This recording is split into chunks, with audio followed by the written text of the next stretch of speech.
बिस्मिल्लाहिर्रहमानिर्रहीम। अस्सलाम वालेकुम। उम्मीद है सब ठीक ठाक होंगे। आज मैं आपके साथ एक ऐसी रेसिपी शेयर करूंगी जो जो जिनके बच्चे रोटी नहीं खाते और सब्ज़ी वगैरह नहीं खाते, वो इस तरह आप उनको बना के देंगी तो वो लाजमी खाएंगे। ये मैंने लिया है मैदा, लिया है तकरीबन 3 कप मैंने मैदा लिया है। इसके अंदर मैंने नमक शामिल किया है। नमक शामिल करने के बाद इसमें तो 1 चम्मच जो है ना मैंने बाहर की शुगर ऐड किया, और साथ ही थोड़ा सा इसके अंदर मैंने ऐड किया है ये मीठा सोडा, जो है बेकिंग सोडा नहीं होता, वो इसमें शामिल किया है।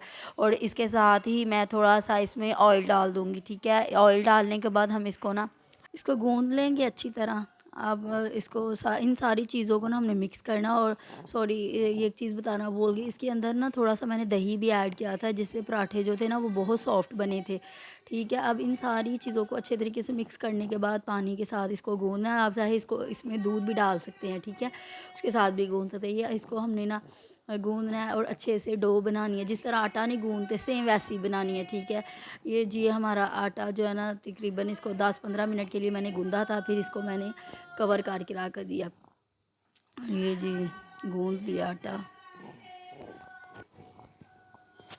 अब एक कढ़ाई लेंगे, उसमें थोड़ा सा मैंने ऑयल डाला था, और ये जो चिकन है ना इसको मैंने मैरिनेट करके रख दिया था। मैरिनेशन के लिए मैंने इसमें डाला था चिकन टिक्का ऐड किया था, थोड़ा पाउडर ऐड किया था, चिकन का पाउडर था, और लहसुन का पाउडर डाल के ना तो मैंने मैरिनेशन के लिए रख दिया था। और अब जब कढ़ाई में डालना तो फिर इसके अंदर हमने दही ऐड करना। ठीक है, ये पकने लग गया है तो तब तक हम इसके लिए दूसरा मटेरियल तैयार कर लेते हैं। ये मैंने थोड़े खीरे लिए थे, इसको काट लिया था, फिर इसके अंदर मैंने थोड़ा प्याज आया शामिल किया, फिर कटी हुई बंद गोभी शामिल की, फिर इसके अंदर थोड़ी सी मायोनीज़ ऐड की, और साथ ही इसके अंदर थोड़ी सी केचप ऐड की। ठीक है, केचप ऐड करने के बाद इसके अंदर जो चिकन टिक्का बाज़ार वाला नहीं मिलता, वो मैंने 1 चम्मच भर के इसके अंदर ऐड किया था। ठीक है, इन सारी चीज़ों को हमने अच्छे तरीके से मिक्स कर लेना। ठीक है, मिक्स करने के बाद इसके जो है ना, ये जब हमारा मटीरियल तैयार हो जाएगा ना, तो ये जो हमारा चिकन रह गया था ना वो डन है, तो उसको भी इसके अंदर हमने शामिल करना है। ठीक है, ये जी हमारा मसाला जो है वो रेडी हो गया, जो हमने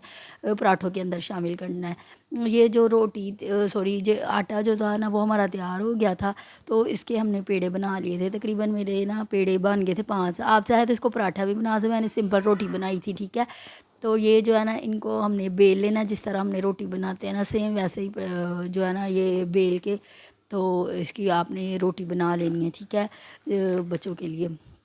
ठीक है, आप यकीनन इस रेसिपी को ट्राई करेंगे तो आपको बहुत मज़ा आएगा। बच्चे बहुत शौक़ से उन्होंने खाया था, और ये बहुत मज़े की बनती है। बड़े चाहे तो बड़े भी खा सकते हैं इसको ना, बहुत टेस्टी बनता है।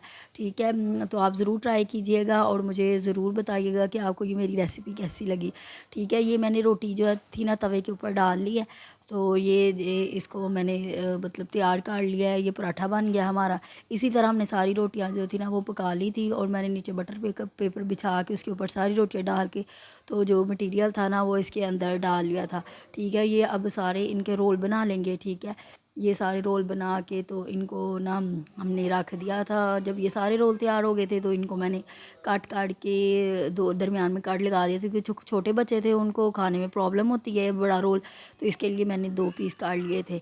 ठीक है, ये देखिए ये जी मैंने उनको लंच में बना के दिए थे। आप भी अपने बच्चों को ज़रूर बना के दीजिएगा, चाहे तो आप घर में भी ट्राई कर सकते हैं अपने लिए।